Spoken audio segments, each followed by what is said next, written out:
Hello and welcome to Filling the Sink, a podcast from Catalan News. My name is Leah Bilaeva, and today we're talking about the new political cycle in Catalonia.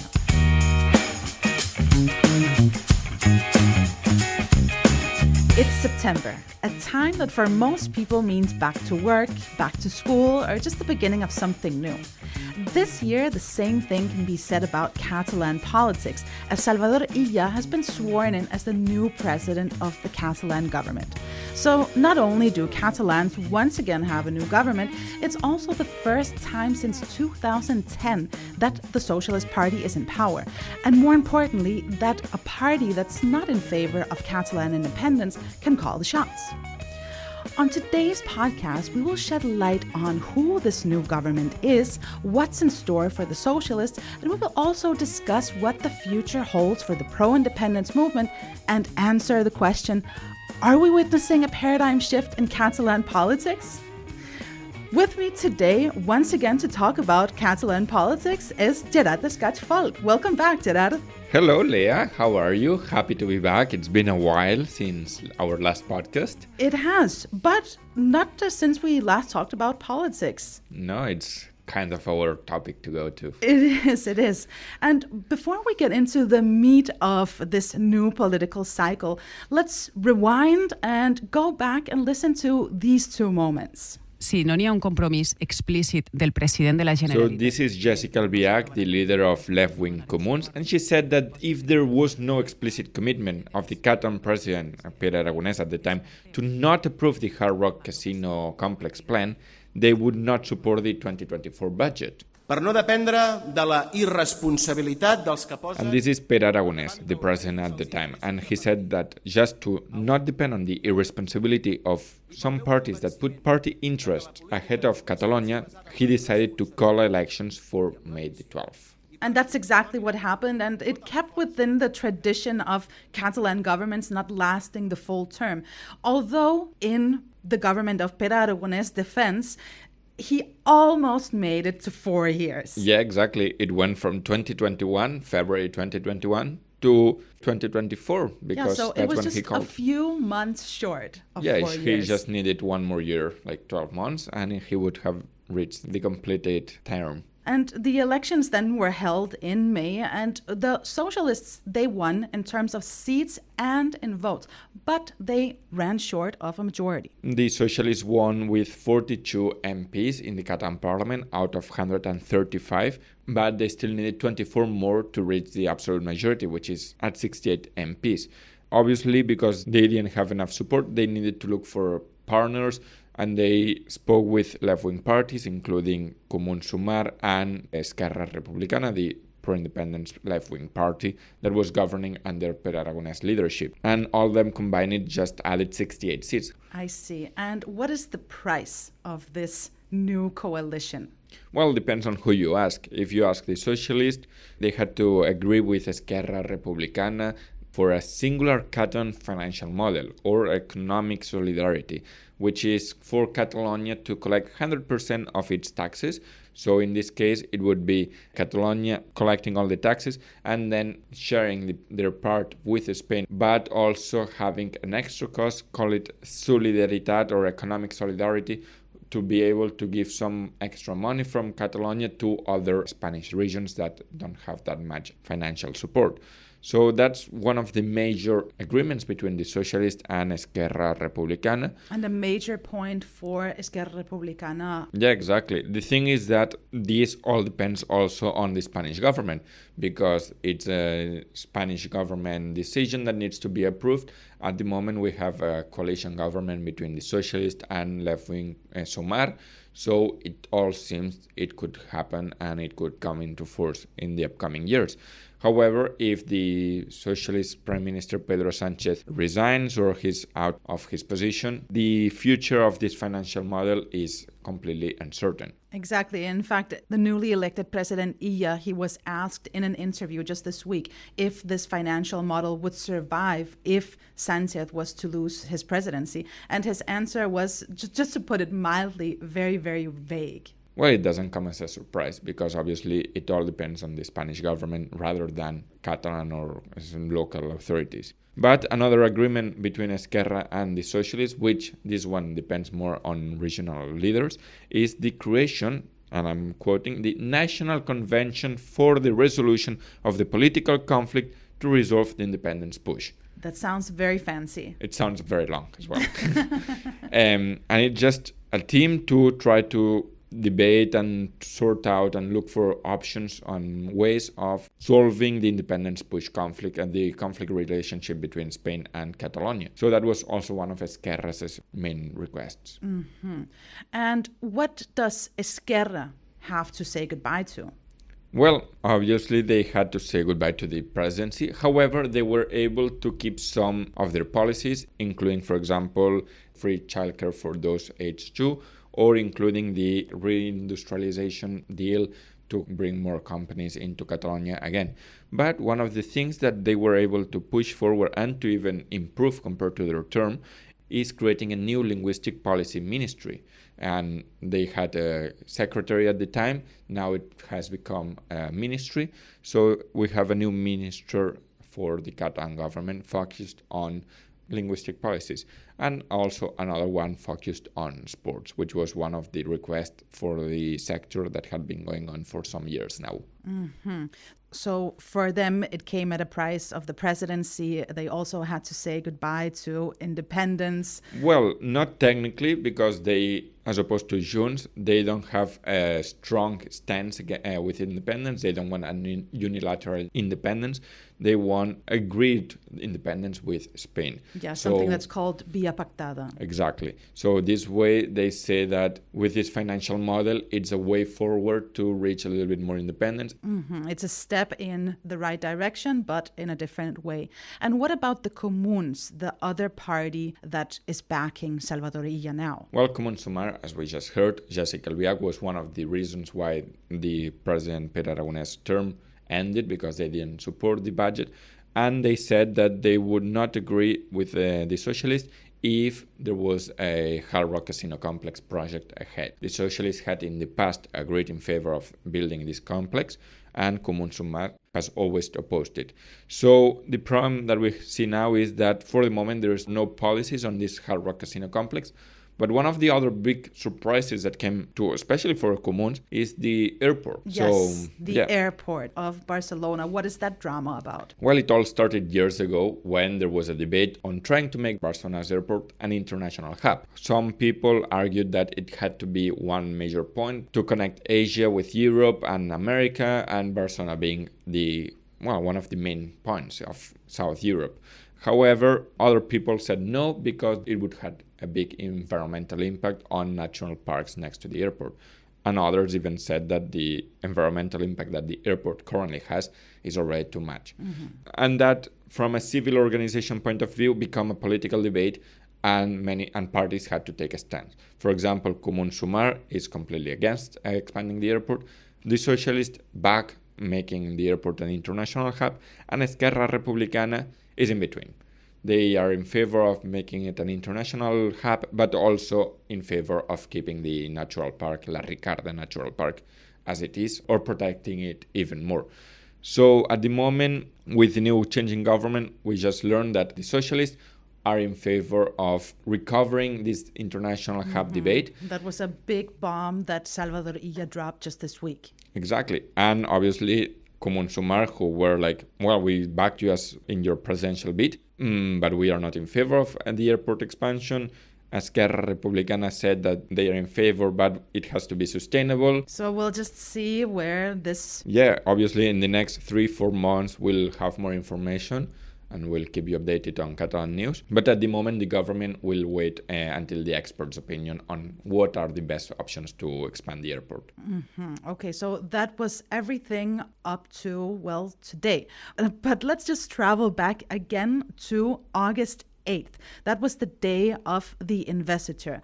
But before Salvador Illa, he could be sworn in, something major happened. Something that really, quite frankly, stole Salvador Illa's thunder. What was it, Gerard?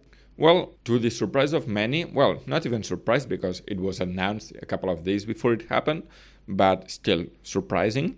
Former Catalan President Carles Puigdemont, who left Spain in 2017 after the independence referendum, came back to Barcelona. He appeared, he made a speech, he went on stage to crowds cheering.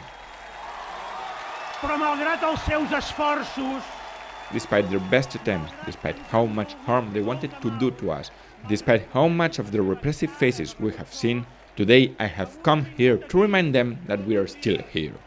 This was such a wild moment. It was one of those moments, I think, that everyone will remember and will ask, where were you that day?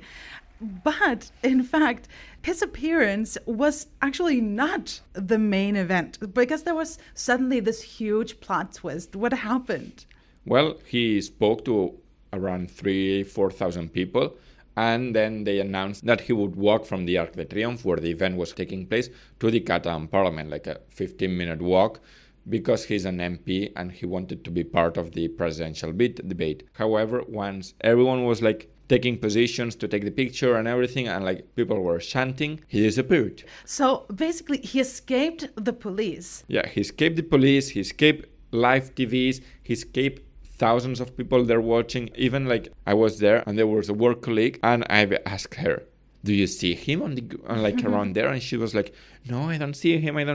And it all happened in a matter of 2 minutes. And turns out he had escaped with a car to go to a flat here in Barcelona and to spend the day there while they were deciding on what to do before traveling back to Belgium. Mm-hmm. And in the meantime, the police were looking everywhere. Barcelona went on this lockdown, which created massive traffic jams everywhere. And I was one of those people who was stuck in traffic on the highway entering Barcelona. I was almost stuck in traffic for a whole hour. I have friends who were stuck for 3 hours. So terrible, but also just incredible how Puigdemont, who was in the center of Barcelona, speaking to crowds of people, surrounded by police, with an arrest order, managed to escape. Yeah, in fact, during the whole day, while we were in Parliament because of the presidential debate, there was this gossip of is he going to pop up to vote? Is he going to pop up to say something? Will he appear out of the blue inside the chamber?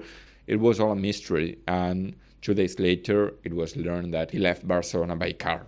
Mm-hmm. But it was this moment of mystery that just kept on going for hours and hours. But eventually, everyone's attention focused back to the parliament, and a kind of somber-looking Salvador Illa was named the new Catalan president. And during the ceremony, 2 days after being named or being voted, he held a speech saying that his primary concern was that all Catalans felt represented.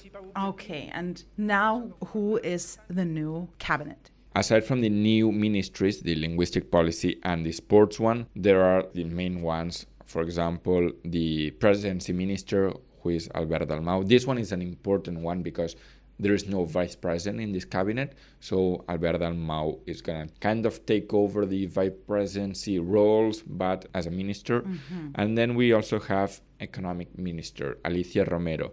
She's one of the strong members of the Socialist Party here in Catalonia, and in fact she was the spokesperson in the Catalan Parliament. Mm-hmm. So now she is Economy and Finance Minister.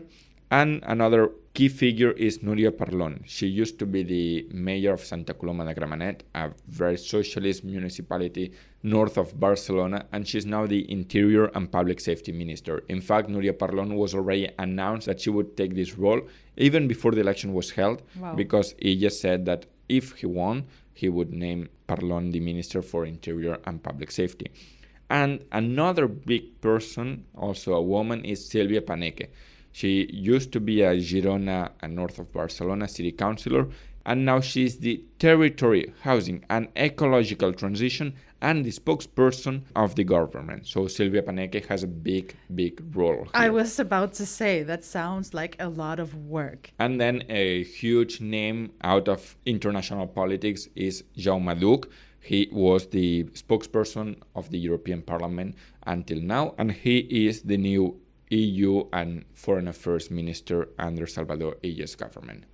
So all of these politicians are really seasoned politicians. So it seems like with these appointments that Salvador Illa is really trying to create a very, very solid government. And now that all of this is set, what does the immediate future for this new socialist government, and I must stress, the first socialist government since 2010, what does the future look like? Well, the main event or the major challenge is the budget. So Pere Aragonès' term ended because of the 2024 budget. Now we are in September, so the socialists have already announced that they will not try to have a budget for this year, but they will focus on negotiating a budget for 2025. They said that they will try to take a lot of the spending plan that had been agreed between Esquerra Republicana and the socialists early in 2024, and they will take a lot of the ideas from that budget. The problem is that they will need to have the support again from Esquerra, Comuns Sumar, or other political parties in the Catalan chamber to have an absolute majority of 68. If this minority government doesn't have enough support, it will open a new uncertainty in Catalan politics. But so far, their plan is to start working on this spending bill before November to make sure it comes into force on January 1st. And aside from approving the new spending bill, what is the biggest challenge of the new socialist government? Well, minority government, definitely. They don't have enough support in parliament, so they will depend on many deals. But we also have to take into account that for the moment, Esquerra Republicana, the pro-independence left wing, lacks a leadership. So they are in a moment of uncertainty because they need to elect a new leader late in October. So depending on the new leader, everything will change again. And another option for the socialists could be to try to unite forces with Junts. Which is very unlikely. It's very unlikely, but they are also agreeing in some concepts. For example, the airport expansion, that's something they both share, even though they are socialist and right-wing pro-independence parties. And also we have, let's remember, the People's Party, the conservative Spanish People's Party, which could also be kind of unlikely scenario, but possible. Like, it's Catalan politics, everything's possible. Everything can happen. The thing that we know for sure and for certain is that socialists have already said that they will not agree or they will not negotiate with far-right Aliança Catalana, neither far-right Vox. Okay, so compromise is one of the key words for this coalition government. And speaking of key words, one of the main messages of the socialist campaign while they were campaigning before the election was unity and dialogue. And during a post-election rally with the Spanish president Pedro Sánchez, Salvador Illa reiterated this. Welcome to a Catalonia that has opened a new era, a Catalonia that unites and will be focused on Catalans. Okay, a new era. So does this mean that we're seeing this paradigm shift in Catalan politics from pro-independence to unionism? It's something that in Catalonia, if you're into politics, you ask all the time. But Diada, is this a paradigm shift? So let's remember, this is a socialist government for the first time in 14 years. And we also have a socialist mayor in Barcelona, in Tarragona, and Lleida, the only capital province or the only major city in Catalonia without a socialist mayor is Girona. We also have a Spanish government led by a socialist. So there are many socialists around, so that means that policies will be very well coordinated between different administrations. But that complicates things for Catalan independence because we've seen that the independence push peaked while there was a People's Party government in Spain and a pro-independence in favor of unilateral independence here in Catalonia. So that moment was like kind of confrontational.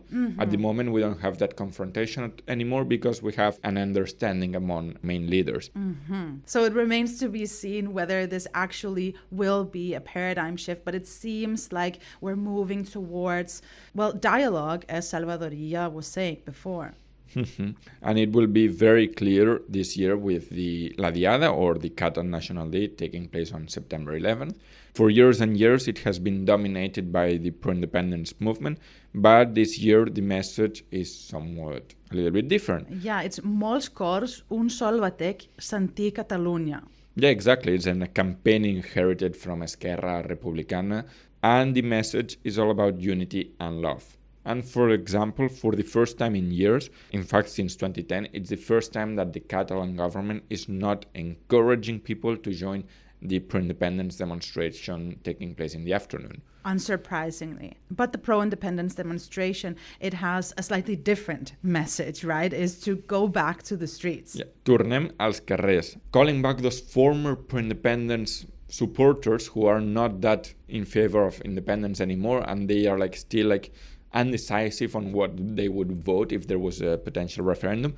And the Catalan National Assembly, the Assemblea Nacional de Catalunya, is calling for people to go back to the streets. And that's why they have organized several demonstrations in 5 different cities: Barcelona, Girona, Tarragona, Lleida, and in the south of Catalonia, Tortosa. Yeah, and let's just remember that these demonstrations, they used to gather 1 million or more people during the height of the independence push. So we'll just have to see whether this year they will also manage to mobilize the same amount of people. And one of my favorite things to do when we talk about politics is to take out the crystal ball. So let's just do that, Diada.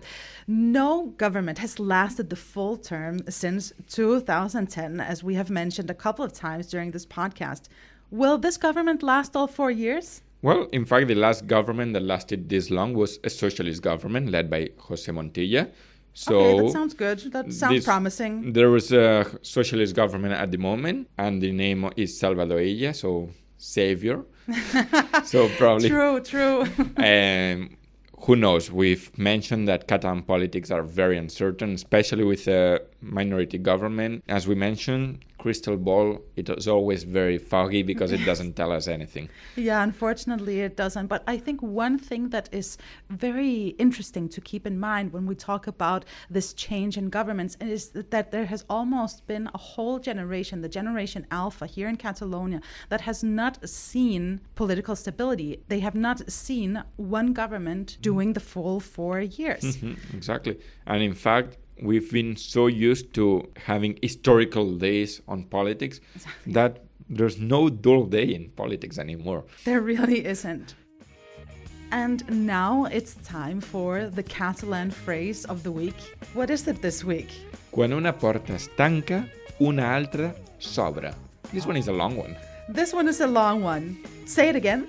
Quan una porta es tanca, una altra s'obre. Okay, so when one door closes, another one opens. Yeah, exactly. It means there are always opportunities and challenges ahead, and if you have difficulties with something, no worries, something big will come up. Exactly.